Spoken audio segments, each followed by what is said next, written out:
नमस्कार ताईनो, सेविका आणि मदतनीस ताईंसाठी महत्त्वाचे अपडेट आले आहेत। काय अपडेट आले आहेत ते आपण सविस्तर या व्हिडिओच्या माध्यमातून बघायचं आहे। व्हिडिओला स्किप करू नका, व्हिडिओ पूर्ण पहा। अंगणवाडी सेविका आणि मदतनीस ताईंसाठी 18 सप्टेंबर 2025ला एक जी.आर. काढण्यात आला आहे राज्य सरकारकडून। या जी.आर.मध्ये सेविका आणि मदतनीस ताईंसाठी काय अपडेट देण्यात आले ते आपण सविस्तर या व्हिडिओच्या माध्यमातून बघायचं आहे। व्हिडिओला स्किप करू नका आणि चॅनलवरती नवीन असेल तर चॅनलला सबस्क्राईब करून घ्या। असेच नवनवीन व्हिडिओचे अपडेट तुमच्यापर्यंत पोहोचत राहील। चला तर आपण व्हिडिओ सुरू करूया। 16 सप्टेंबर 2025ला हा जी.आर. आला आहे। 16 सप्टेंबर 2025ला हा जी.आर. आला आहे। या जी.आर. मध्ये पोषण भी पढ़ाई भी या प्रशिक्षण कार्यक्रमांतर्गत अंगणवाडी सेविका आणि प्रशिक्षण साहित्य उपलब्ध करून देण्याबाबत जी.आर. आहे। आता प्रशिक्षण साहित्य सेविका ताईंना आणि मदतनीस ताईंना कोणकोणते साहित्य त्या ठिकाणी उपलब्ध करून दिले जाणार आहेत हे सविस्तर आपण बघायचंय। तर बघा, महाराष्ट्र शासन महिला व बालविकास विभाग दिनांक 16 सप्टेंबर 2025 आणि संदर्भानुसार एकूण 5 संदर्भानुसार हे प्रशिक्षण या ठिकाणी पोषण भी पढ़ाई भी साठी प्रशिक्षण साहित्य उपलब्ध करून देण्यात येणार आहेत। आज सुरुवातीमध्ये आपल्याला प्रस्तावना बघायचं आहे, नंतर शासन निर्णय काय आहेत आणि प्रशिक्षण घेताना आपल्याला कोणकोणते साहित्य उपलब्ध करून दिले जाणार आहेत ते आपल्याला बघायचं आहे। तर व्हिडिओला स्किप करू नका। प्रस्तावना बघा, एकात्मिक बालविकास सेवा योजनेअंतर्गत पोषण भी पढ़ाई भी हा केंद्र पुरस्कृत प्रशिक्षण कार्यक्रम राबवण्याबाबत केंद्र शासनाच्या सूचना आहेत।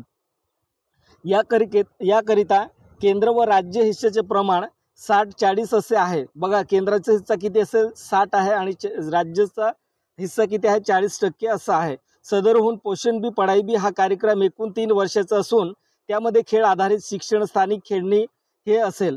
तर बघा, एकूण प्रशिक्षणाचा कालावधी किती असेल 3 वर्षाचा असून त्यामध्ये खेळ आधारित शिक्षण, स्थानिक खेळणी, ECCE डे, नवचेतना व आधारशिला ओळख, दिव्यांग बालके, निदान संदर्भ सेवा आणि समावेशक शिक्षक, कुपोषित बालकांचे व्यवस्थापन, पोषण, वैयक्तिक स्वच्छता, निर्जंतुकीकरण, आहाराच्या मार्गदर्शन सूचना, वृद्धी सनियंत्रण आणि पोषण ट्रॅकर, नवर चेतना उद्दीपन व कृती कॅलेंडर, 0 ते 3 वर्ष वयोगटातील इत्यादी बाबतच्या अंगणवाडी सेवकांना प्रशिक्षण देण्यात येणार आहे। सदर कार्यक्रम राज्यात राबवण्यासंदर्भात क्रमांक 3 येथील दिनांक 8-10-2024च्या शासन निर्णय मान्यता देण्यात आली आहे। तर मान्यता केव्हा मिळाली आहे तर बघा, 8-10-2024लाच मान्यता मिळाली होती पोषण भी पढ़ाई भी साठी आणि हे कालावधी प्रशिक्षण ते 3 वर्षाचं असेल। त्या अनुषंगाने सदर कार्यक्रमामधील पहिल्या टप्प्यातील सुमारे 15 जिल्ह्यांमधील अंगणवाडी सेवकांना प्रशिक्षण कार्यक्रम घेण्यात आला आहे। आता बघा, काही 15 जिल्ह्यामध्ये आता सध्या जिल्ह्यामधील अंगणवाडी सेविका प्रशिक्षण कार्यक्रम कंप्लीट झाला आहे। पोषण भी पढ़ाई भी अंतर्गत पहिल्या टप्प्यातील उर्वरित अंगणवाडी सेविकांना काय द्यायचा प्रशिक्षणामध्ये एकूण सूत्रीपणा राहण्याकरिता तसेच कार्यक्रमाची अंमलबजावणी तात्काळ होण्याकरिता प्रशिक्षण साहित्य पुरवण्यासाठी आयुक्त एकात्मिक बालविकास सेवा योजना यांचे स्तरावर दिनांक 11/8/2025 रोजी निविदा प्रकाशित केले असून त्या अंतर्गत national management training institute Mumbai या निविदाधारकांचे दर इतर निविदाधारकांच्या दराच्या तुलनेने कमी म्हणजे 340 प्रति संच असल्याने L1 निविदाधारक म्हणून घोषित झाले आहेत। त्यानुसार पोषण भी पढ़ाई भी या प्रशिक्षण कार्यक्रमांतर्गत प्रशिक्षणार्थी अंगणवाडी सेविकाकरिता L1 निविदाधारक national management training institute Mumbai यांच्याकडे 23549,080 एवढं त्या ठिकाणी निधी उपलब्ध आहेत, अक्षर रुपये आहेत। तर बघा, एवढ्या रकमेची प्रशिक्षण साहित्य किट खरेदी करण्यास मान्यता देण्याबाबत प्रस्ताव सादर केलेला आहे। सदर प्रस्तावाच्या अनुषंगाने प्रशिक्षण साहित्य किट खरेदी करण्यास मान्यता देण्याची बाब शासनाच्या विचाराधीन होती। आता एवढी निधी सुद्धा केंद्र आणि राज्य सरकारने उपलब्ध करून दिले आणि सेविका ताईंना काही 15 जिल्ह्यामध्ये प्रशिक्षण त्यांचं कंप्लीट झालं आहे आणि काही बाकीचे जे उरलेले आहे त्यांच्यासाठी जे प्रशिक्षण आहे ते प्रशिक्षणाचा कालावधी 3 वर्षाचा असेल आणि जे नवीन प्रशिक्षण घेणार आहेत आणि सेविका ताई जे बाकी असेल त्यांच्यासाठी सुद्धा निधी अवेलेबल आहे आणि प्रशिक्षणासाठी जे वस्तू लागतात, जे साहित्य लागतात ते साहित्य या निधीमधून सर्व उपलब्ध करून द्यावा असं राज्य आणि केंद्र सरकारने या जी.आर. मध्ये म्हटलं आहे। शासन निर्णय हा केंद्र पुरस्कृत पोषण बी पढ़ाई बी या प्रशिक्षण कार्यक्रमांतर्गत राज्यातील प्रशिक्षणार्थी अंगणवाडी सेविकांना प्रशिक्षण साहित्य किट उपलब्ध करून देण्यासाठी मी national management training institute Mumbai या L1 निविदाधारकाकडून बघा किती निधी अक्षरी रुपये 2,35,49,080 फक्त एवढे निधी उपलब्ध करून देण्यात आले। प्रशिक्षणासाठी सर्व करारासहित एवढ्या रकमेची खरेदी करण्यास व त्यासाठी खर्चास शासन मान्यता देण्यात येत आहे। तर एवढं खर्च करू शकतात। जे प्रशिक्षणाचं साहित्य लागणार आहे ते प्रशिक्षणासाठी तेवढं तुम्ही या ठिकाणी एवढं खर्च करू शकता असं राज्य आणि केंद्र सरकार म्हटलं आहे। दुसरं आहे प्रशिक्षण साहित्य किटचा पुरवठा आदेश खालील अटी व शर्तीच्या अधीन राहून निर्गमित करण्यात यावा असं या ठिकाणी देण्यात आले। पहिला मुद्दा आहे सदर खरेदी करताना ई निविदेतील अटी व शर्तीची पूर्तता करण्याची तसेच ई निविदेत स्पष्ट केल्याप्रमाणे स्पेसिफिकेशन प्रमाणे पुरवठा केला जाईल याची दक्षता आयुक्त एकात्मिक बालविकास सेवा योजना महाराष्ट्र राज्य नवी मुंबई यांनी घ्यावी असं म्हटलं आहे।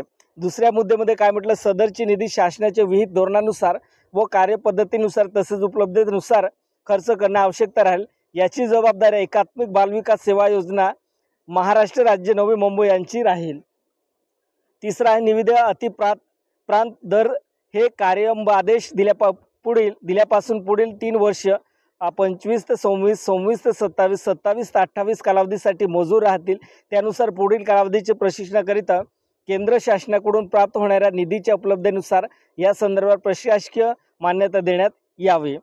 चौथा मुद्दा पुरवठादाराने वरील प्रमाणे प्रशिक्षण साहित्य किटचा पुरवठा जिल्हा स्तरापर्यंत करावा। पुरवठादाराकडून प्रशिक्षण साहित्य किट विहित कालावधीत संबंधितांना प्राप्त होण्यासाठी पुरवठा करण्याचे अंतिम दिनांक पुरवठादारास बंधनकारक करण्यात यावा। पाचवा मुद्दा आहे प्रशिक्षण साहित्य किट वाटप पुरवठा व खर्च यामध्ये अनियमित झाल्यास व लेखा आक्षेप उद्भवल्यास त्याची जबाबदारी आयुक्त एकात्मिक बालविकास सेवा योजना महाराष्ट्र राज्य नवी मुंबई यांची राहील। 6 नंबरचा मुद्दा आहे वरील प्रमाणे निविदेतील अटी शर्तीनुसार प्रशिक्षण साहित्य प्राप्त झाल्याबाबत महिला व बालविकास विभागाच्या संबंधित क्षेत्रीय यंत्रणे प्रमाणित केल्यानंतर देयक अदा करण्याची कारवाई आयुक्त एकात्मिक बालविकास सेवा योजना यांची राहील। आता 7वा मुद्दा आहे ऊर्जा उद्योग व कामगार विभागाच्या दिनांक 1 डिसेंबर 2016च्या शासन निर्णयातील खरेदी धोरणातील तरतुदीत काटेकोरपणे पालन करण्यात यावे। सन 2025 या आर्थिक वर्षात सदर प्रयोजकरिता नागरी प्रकल्पातील लेखाशीर्ष केंद्र हिस्सा 60% असेल आणि लेखाशीर्ष राज्य हिस्सा 40% असेल तर ग्रामीण प्रकल्पाकरिता लेखाशीर्ष 22 आणि 1972 केंद्र हिस्सा 60% आणि राज्य सरकार 40%। या ठिकाणी वेतनाच्या उद्दिष्टाखालील तरतुदीमधून SNA प्रणालीद्वारे भागवण्यात यावा असं या ठिकाणी म्हटलं आहे। हा जर GR तुम्हाला डाउनलोड करायचं असेल तर तुम्ही डाउनलोड करू शकता www.maharashtra.government.in या संकेतस्थळावरती जाऊन तुम्ही हा GR डाउनलोड करू शकता। हा GR जर डाउनलोड करायचा असेल तर या व्हिडिओच्या लिंकमध्ये सुद्धा गेले तरी तुम्ही त्या ठिकाणी GR डाउनलोड करू शकता। पोषण बी पढ़ाई बी आणि खर्च किती देण्यात आले निधी किती देण्यात आले 32 कोटी निधी या ठिकाणी मंजूर करण्यात आले।